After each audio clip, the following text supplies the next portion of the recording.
आपल्याला एक कमेंट आलेली होती आणि त्या कमेंटमध्ये लिहिलेलं होतं की नारी सुवर्ण 10,000 मिळते वगैरे, हे सर्व अफवा आहे. आणि ती कमेंट करणारे अंकुश दादा आहेत.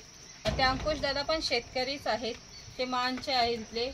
आणि त्याने हा कमेंट केलेलं होतं. तर आपण त्यांना मेसेज केलेलं होतं आपल्याला फोन करा आणि जर समजा तुम्हाला जर काही माहिती पाहिजे असेल, म्हणजे ज्यांना आम्ही विकलेलं आहे त्यांचे जर तुम्हाला नंबर पाहिजे असतील तर तुम्ही व्हॉट्सअपवर मेसेज करा. आणि आम्ही काय केलेलं, त्यांनी मेसेज केल्यावरती आम्ही त्यांना नंबर वगैरे दिलेले आणि त्याच्यानंतर थोड्या टायमाने पुन्हा आम्ही त्यांना हे केलेलं की तुम्हाला अजून जर नंबर पाहिजे असतील तर तेही देतो. तर त्यांनी आम्हाला सांगितलं त्यावेळेला की आम्हाला थोडंसं बोलायचं आहे.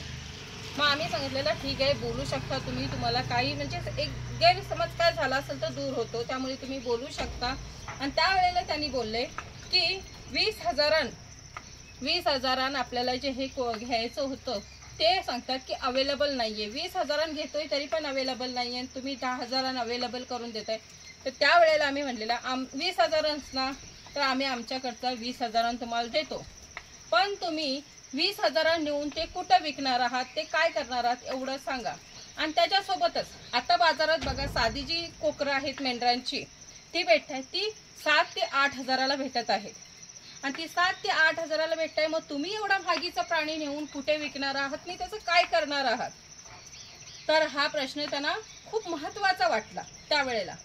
मग ते पण विचार करायला मजबूर झाले. आणि त्याच्यानंतर म्हणजे त्यांचं असं झालेलं होतं की ही गाऊनवाली बाई 15 ते 20 मेंढरं घेऊन आम्हाला करोडीचे स्वप्न दाखवते.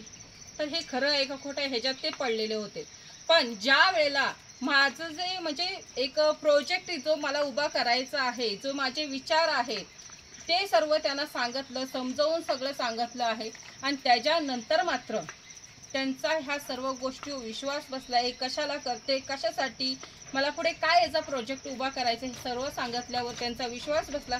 आणि त्यावेळेला ते ठामपणे बोलू शकत होते आता की ही जी गाऊनवाली बाई जी आता व्हिडिओ करते ती गाऊनवाली बाई भविष्यामध्ये एका दिवसामध्ये 500 मेंढरं उभी करू शकते. माझं नाणं हे खणखणीत आहे.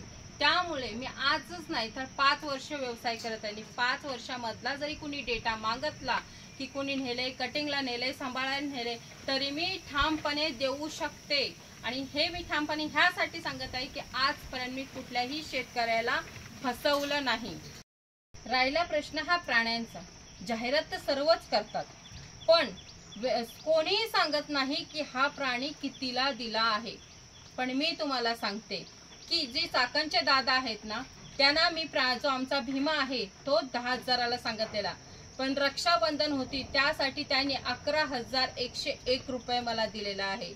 कुठलाही व्हिडिओवाला असू दे, कितीही जाहिरात करू द्या, किती पण जाहिरात केलं तरी जर समजा कुणी विचारलं ना की ह्या प्राणी कितीला दिलाय म्हणून तर ते पर्सनलला कॉल करायला सांगतात, पण कधीच कोण डिक्लेअर करत नाही की आम्ही कितीला प्राणी दिलेला आहे.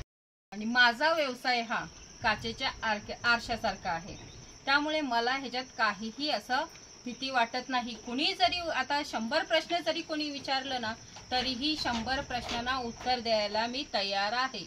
तसंच आहे की आपलं काय होतंय माहितीये का, आपण शेतकरी मात्र दुसऱ्या शेतकऱ्यावर विश्वास ठेवताना थोडंसं आपल्याला धाकधुकी असते. तसं त्यांचंही झालेलं होतं. तेही शेतकरी आहेत, मीही शेतकरी आहे. शेतकऱ्यांचं मात्र ज्या वेळेला आपला हा असा काही एकदम वेगळा निर्णय येतो त्यावेळेला विश्वास कसा होतोय, बाहेरचं काही वेगळं वातावरण असतं आणि आपलं करत असतो, आपण करत असतो ते वेगळं असतं. त्यामुळे विश्वास बसायला थोडासा टाइम लागतो. आणि त्यात काय होतंय की आपले काही नाही काहीतरी विचार हे येतच राहतात. आणि अशा काही मेसेजमुळे माझा व्यवसाय वगैरे थांबेल की मी काही प्रश्नांना घाबरून थांबेन असं कधीच होणार नाहीये. कारण की आजपर्यंत मी दिलेलं आणि ह्याच्या पुढे जरी मी जे काही नारी सुवर्ण वगैरे देणार आहे ते मी प्रत्येकाला ज्याला ज्याला डिटेल पाहिजे त्याला प्रत्येकाला डिटेल देऊ शकते. दिलेल्यांची कटिंगला देऊ दे किंवा सांभाळायला देऊ दे, कुठेही दिले असतील तिथले फोन नंबर किंवा माहिती वगैरे सगळं सांगणार आहे. कारण की मला घाबरायची गरज नाही. माझं देणारं पण जे काही नारी सुवर्ण आहे तेही माझं नाणं खणखणीतच असणार आहे. आजपर्यंत दिले तेही नाणं माझे खणखणीतच आहेत. आता आपण काय करतोय, जी जाहिरात वगैरे बनवतोय ना त्याच्यावर डोळे झाकून विश्वास ठेवतो. मी पण जाहिरात करते, माझ्यावरही विश्वास ठेवू नका. जर तुम्हाला स्मार्ट शेतकरी बनायचं असेल ना, तर गजानन पवळे साहेब, राजू दादा, जे राजू दादा आहेत ते रांजणगावचे आहेत आणि नांदेडचे पवळे साहेब आहेत, ह्यांच्यासारखे स्मार्ट शेतकरी बना.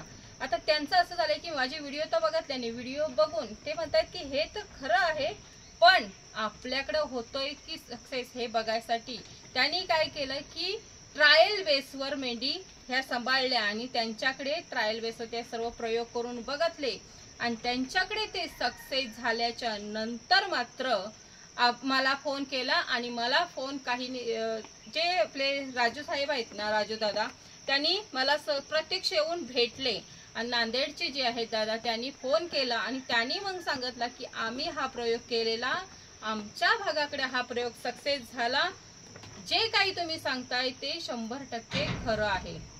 आता काही लोक मला सांगतात की आम्ही ऊस बागायतदार आहे, तर त्या ऊस बागायतदारांचा सर्वात मोठा विश्वासघात केलेला जातो. आता त्याचं कारण तुम्हाला सांगते. हे जे माझे प्राणी आहेत, हे माझे प्राणी 7 ते 8 महिने सांभाळलं तर मात्र त्यांचा रेट बघता 300, 350, 400 रुपये प्रति किलोनं जातं. ते पण माझ्या नजरेसमोर वजन करून. तुमचा ऊस वर्षभर वावरात असतो, वर्षानं तो कारखानावाला घेऊन जातो, त्याचा तो काय गरज असेल त्याचा त्याला माहिती. नंतर तुम्हाला चिठ्ठी देतो आणि त्या चिठ्ठीमध्ये 3 रुपये किलोनं प्रति किलोनं तुमचा हिशोब आणि तुम्हाला पैसे दिले जातात. मग विचार करा तुमचा किती मोठा विश्वासघात होत असतो. आणि हे सर्व सुद्धा तुम्हाला माहित असून सुद्धा गप असतो. आता माझं जर मेंढरू द्यायचं असलं तर मी माझ्या नजरेसमोर त्याचा काटा करते आणि मगच देते. मग तुमचं केवढं मोठं काळीज असेल की तुम्ही एकर भर ऊस देता आणि ते पण नजरेसमोर काटा न करता त्याच्या विश्वासावर देता. म्हणून आपण शेतकरी जाहिरात करणाऱ्यांवरच विश्वास ठेवतो आणि तिथंच आपलं चुकतं. त्यामुळे डोळे झाकून विश्वास तुम्ही ठेवूच नका, माझ्यावर सुद्धा ठेवू नका. त्यामुळे काय, ज्यांना मी दिले, ज्यांना मी देणार आहे त्यांच्याकडे जावा. माझ्याकडे ज्याला जमेल त्याने या, माहिती बघा डोळ्यासमोर. आणि जर समजा माझ्याकडे यायला नाही जमलं तर ज्यांच्या भागाकडे दिलेले आहे तिथे प्रत्यक्षात जावा, बघा खरंच 10,000 दिलेत का, खरंच ह्यांना 2 पिल्लं होतात का, हे प्रत्यक्ष बघा, माहिती घ्या, मगच मात्र हे व्यवसाय करा. आणि त्याच्यासोबतच तुम्हाला सांगते हे खूपच चांगलं आहे, केलं तर सर्वांचाच फायदा आहे. पण कसं आहे, जो हे वाकडं वळण झालेलं आहे ना ह्याचं, ते मी फक्त आता सरळ करायच्या मार्गावर आहे आणि हे सरळ करणारच आहे मी. कितीही कमेंट येऊ द्या, कितीही प्रश्न असू द्या, तुमच्या प्रश्नांची प्रत्येकाला उत्तरं दिली जातील. पण जर का समजा तुम्ही या व्यवसायाबद्दल वाकडे तुकडे काही कमेंट केले तर मात्र जशाच तसं उत्तर तुम्हाला भेटलं जाईल. तर तुम्हाला वाटेल की ही गावनवाली बाई काय करू शकेल, तर मी फक्त इंजिन आहे. माझ्या मागे किती डबे जोडलेले आहेत त्याचा तुम्हाला अंदाज सुद्धा नाहीये. त्यामुळे जर काही तुम्हाला प्रॉब्लेम्स असतील, माहिती पाहिजे असेल तर नक्की तुम्ही विचारू शकता. पण जर ह्याच्याविषयी वाकडे तुकडे जर कोणी बोललं तर मग मात्र त्याला प्रत्यक्षात उत्तर देईल. आणि समजा जर आम्हाला कॉल नाही लागलं तर व्हॉट्सअप करा, व्हॉट्सअपवर सुद्धा आम्ही माहिती सांगू शकतो. पण वाकडं तिकडं कुणाचाही शब्द खपवून घेतला जाणार नाही. कारण माझं नाणं खणखणीत आहे. माझा जो व्यवसाय आहे तो काचेच्या आरशासारखा आहे, सर्वीकडून दिसत आहे. त्यामुळे माझ्या हा जो व्यवसाय आहे त्याच्याबद्दल मला काही शंका नाही. पण जर समजा ह्याच्याविषयी कोण वाकडं बोलत असेल तर मी खपवून घेणार नाही. त्याच्यासोबतच जे माझ्या आता व्यवसायाबरोबर जोडलेले आहेत त्यांना ह्याचा सगळा अनुभव आलेला आहे.